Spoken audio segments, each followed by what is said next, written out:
পয়গাম অনুযায়ী দুনিয়াতে চলা, আল্লাহর পয়গাম অনুযায়ী, আল্লাহর পাঠানো নির্দেশিকা অনুযায়ী পৃথিবীতে আমাদের পরিবার, আমাদের সমাজ, আমাদের রাষ্ট্র সবকিছু চলবে। এটা হচ্ছে খেলাফতের বৈশিষ্ট্য।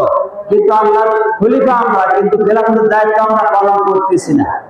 আমরা যদি ইমানদারের দলে থাকতে চাই, রাসূলের দলে থাকতে চাই, তাহলে আমাদেরকে কোরআন সুন্নাহ ভিত্তিক সমাজ ব্যবস্থা গঠন করতে হবে। আমরা যদি রাসূলের সুন্নাত ছেড়ে দেই, রাসূলের নির্দেশনা না মানি, তাহলে আমাদের এই দুনিয়াতেও অপমান, লাঞ্ছনা, গঞ্জনা আসবে, আখিরাতে আমাদের জন্য ধর্মঘট আছে। এজন্য রাসূলের সুন্নাতগুলো আমাদের জীবনের সব ক্ষেত্রে মেনে নিতে হবে। জীবনের সব ক্ষেত্রে রাসূলের সুন্নাত আমরা মেনে চলবো।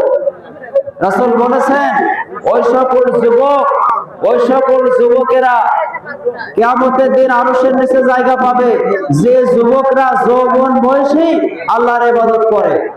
যে যুবকেরা যৌবন বয়স থেকে আল্লাহর ইবাদতে মগ্ন হয়, আল্লাহর ইবাদত করে, ওই যুবকগুলো কিয়ামতের দিন আল্লাহ পাক তাদেরকে আরশের নিচে জায়গা দিবেন। আল্লাহর আরশের নিচে স্পেশাল ভাবে তাদেরকে আল্লাহ মর্যাদা দিবেন। কেন?